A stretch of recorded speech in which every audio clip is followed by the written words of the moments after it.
She never fired a weapon. She didn't lead armies. She didn't wear a uniform. She wasn't even German. But she died because she was dangerous. Not with violence, but with intellect. Not with speeches, but with silence. Not with bombs, but with books. Her name was Mildred Harnack, and she was the only American woman to ever be executed by direct order of Adolf Hitler. Milwaukee, Wisconsin, 1902. She was born as Mildred Elizabeth Fish, a child of Midwestern values, hard work, discipline, curiosity. She wasn't raised with revolution. She was raised with Shakespeare. From the very beginning, she was different. She spoke with intention. She read books not for school, but for survival. She admired ideas the way others admired movie stars. In a world that often ignored the minds of women, Mildred sharpened hers like a blade. She attended the University of Wisconsin in Madison, not just to earn a degree, but to feed a hunger for history, for literature, for meaning. Then she met him, Arvid Harnack. He was German, brilliant, passionate, a visiting scholar with a love for Goethe, Marx, and Lincoln. Their connection was immediate, electric even, but not romantic in the typical way. It was intellectual first, philosophical, purposeful. They could talk for hours about the morality of power, the future of nations, the fragility of truth.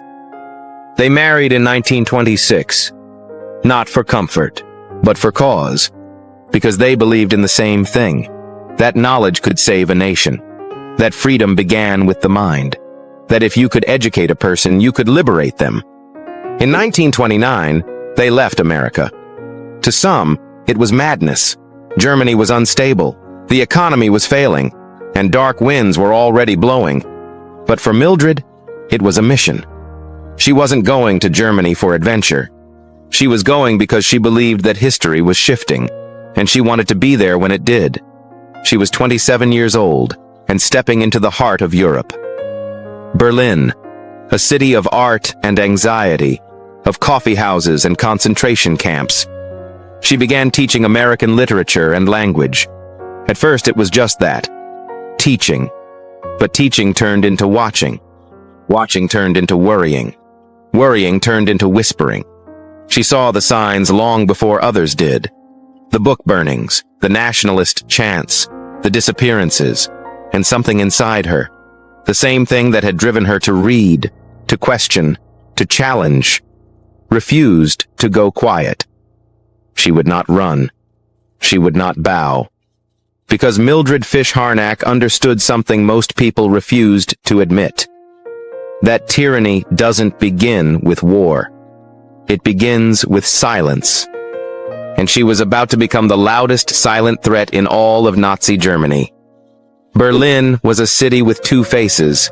By day, a hub of thinkers, writers, artists. By night, a shadow crawling with boots, whispers, and fear. And Mildred, the soft-spoken American literature teacher, was walking straight into the storm. She took up a position at the University of Berlin. In lecture halls where Kafka and Kant were once debated, she now taught Emerson and Whitman. At first, it felt like the dream she had always wanted.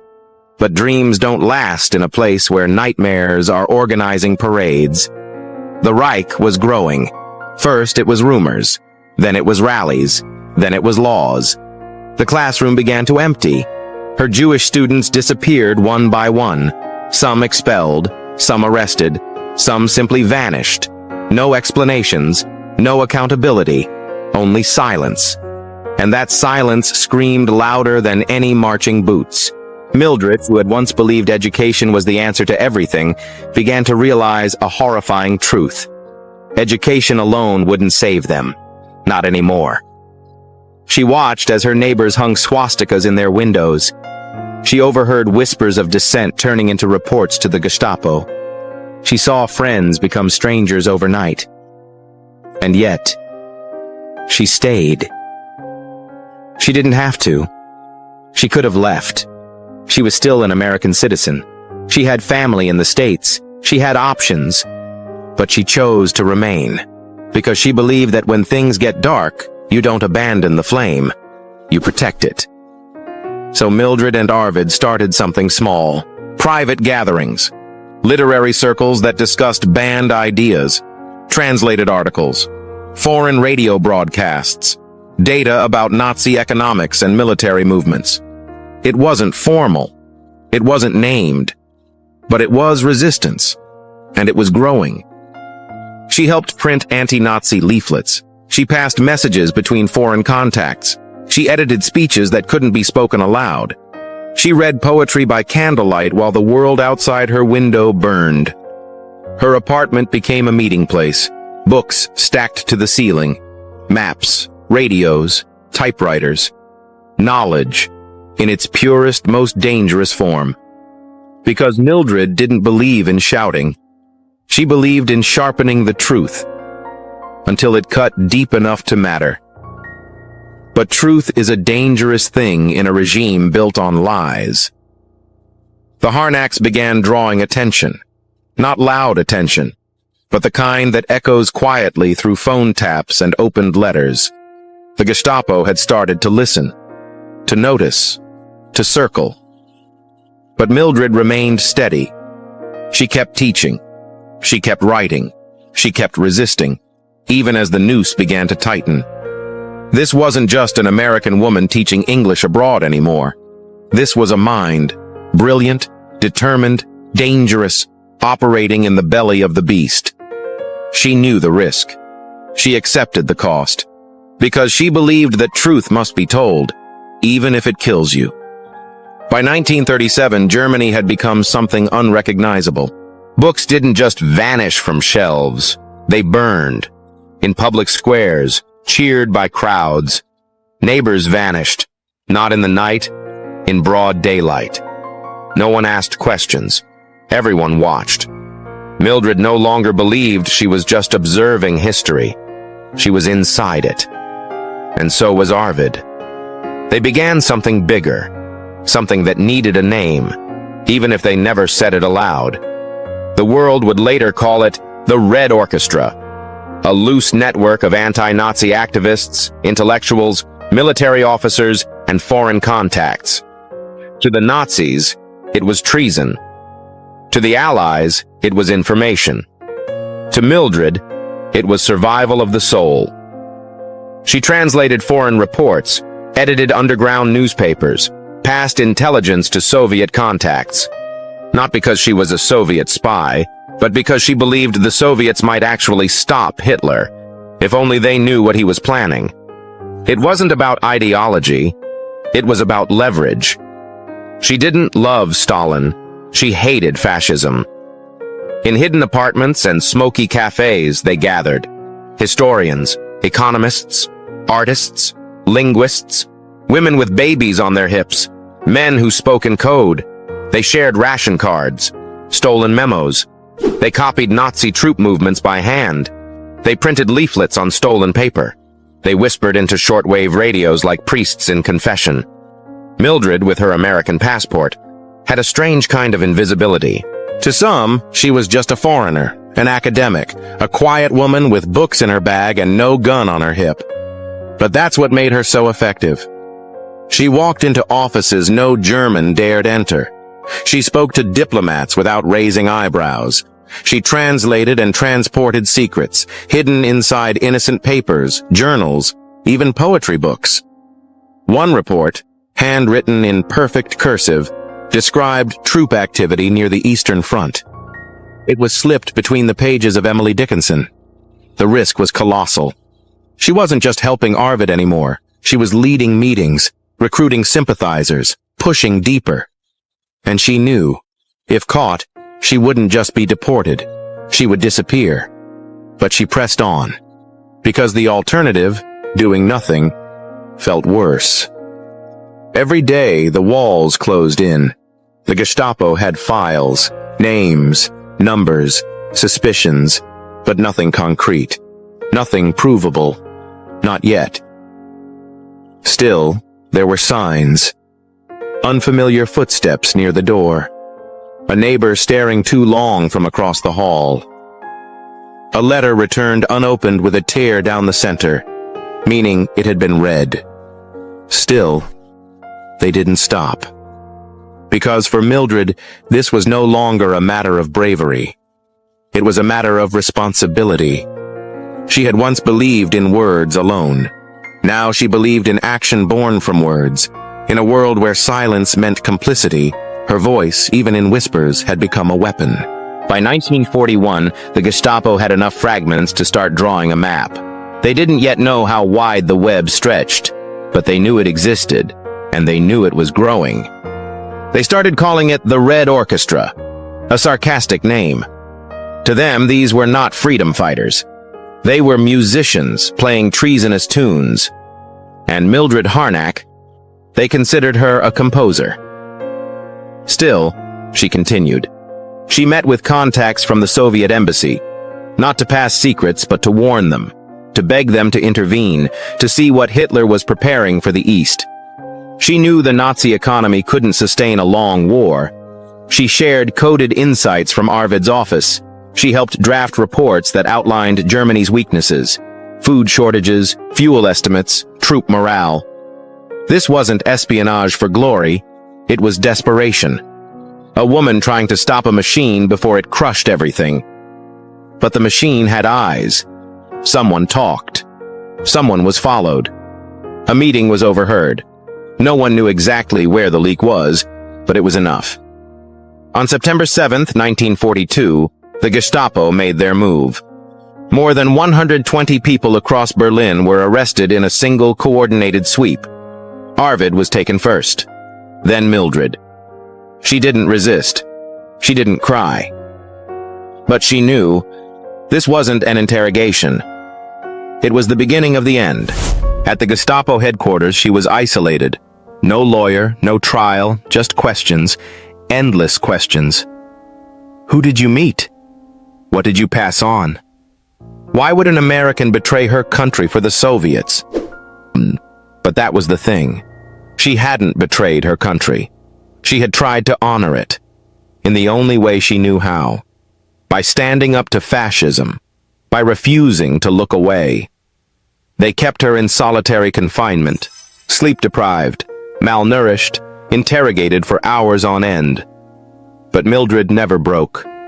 She admitted to nothing except trying to help friends. She used neutral words, careful language. She protected names. They beat her anyway. Still, she held her posture. Even the interrogators noticed. She is intelligent, dangerous. She knows exactly what she is doing. Arvid was facing the death penalty. Mildred was facing uncertainty. And outside, the war was turning. The Eastern Front was bleeding Germany dry. And Berlin had begun to sense maybe they weren't invincible after all. But the regime needed someone to blame.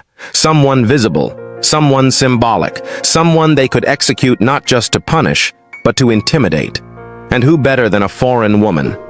Educated, unafraid, American. Mildred Harnack had become something more dangerous than a spy.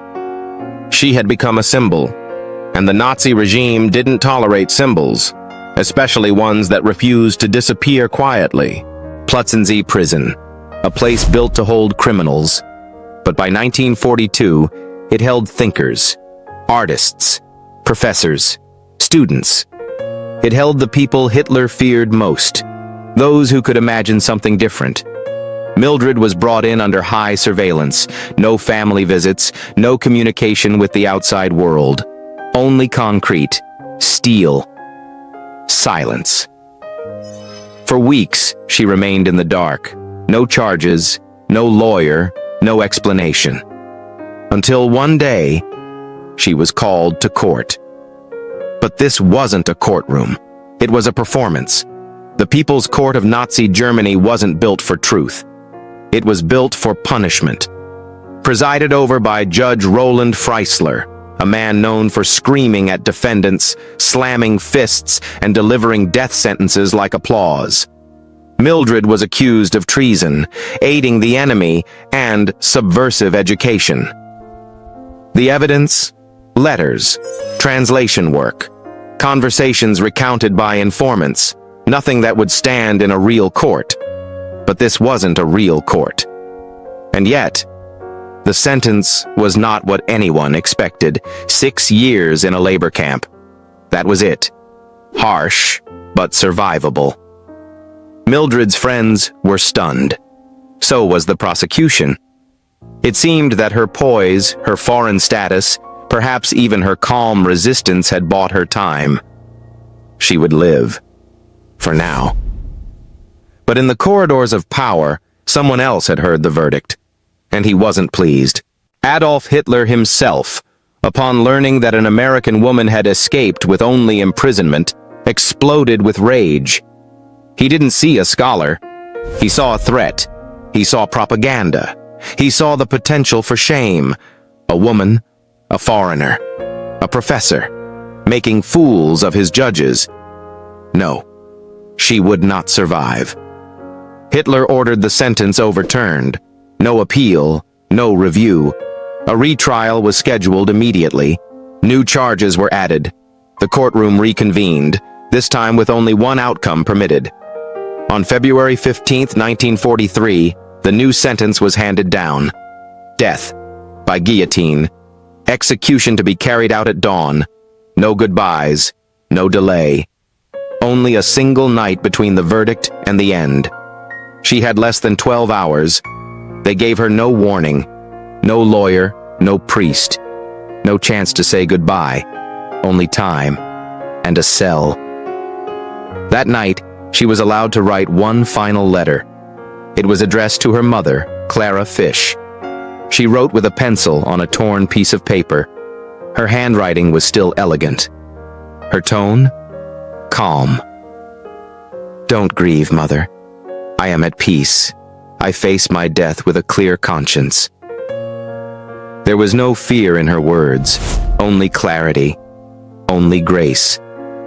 She requested one last thing, to hear poetry. Goethe, Rilke, words that had shaped her youth, carried her through exile, and now would accompany her into death. A prison guard, shaken by her composure, read to her quietly as dawn approached. February 16, 1943, Berlin. 6:57 a.m. She was 40 years old. She walked without assistance. She refused the blindfold. There were no crowds, no announcements, just concrete walls and a steel blade. She didn't cry. She didn't flinch. The executioner later said, "She stood taller than any man I've ever seen condemned." The guillotine fell in silence. There was no trial that day, no history book opened. Just a flash. And a woman? Gone. Her body was buried in an unmarked grave. No funeral, no headstone. The Nazi state didn't just kill her. It tried to erase her. But what they didn't understand is that ideas don't die with the body. Mildred didn't fade. She echoed. News of her death didn't reach America for months. By the time it did, it was buried beneath war headlines and casualty lists. Just another lost name in a sea of suffering. But for those who knew her, students, professors, friends, diplomats, it hit like a bolt of lightning. Mildred Fish Harnack, the quiet girl from Milwaukee, executed by Adolf Hitler himself. And no one had stopped it. The United States government was silent. The State Department had known she was imprisoned, but they didn't intervene. Politics, timing, distance, excuses. The truth was, Mildred had been left to die in the very regime she had tried to warn the world about. Her American passport hadn't saved her. Her intellect hadn't protected her. Her dignity had cost her everything. For decades, her story remained in the margins. Academic footnotes, unmarked archives. Even her family wasn't told where she was buried. But history, like truth, has a way of resurfacing. And slowly, people began to remember. In Berlin, small memorials appeared. A brass plaque here, a commemorative sign there. Streets were renamed, schools dedicated. University halls echoed with her name once again, not in whispers, but in honor. At the University of Wisconsin, where she once walked as a young student, a scholarship was created in her name. And in 2000, a statue was placed in her honor in Berlin. Not large, not grand, but quiet, just like her. And yet, it speaks volumes. Because Mildred Harnack was not just a victim. She was not just a number. She was an idea. That courage doesn't need a gun. That resistance doesn't require an army. That sometimes the greatest threat to tyranny is a woman with a book in her hand and fire in her mind. They executed her, but they couldn't kill what she stood for. And now, her story stands as a monument to all who speak when silence becomes a crime. Mildred Harnack, the only American woman executed by Adolf Hitler. Not forgotten. Never again. Fade to black. Execution detective. Execution.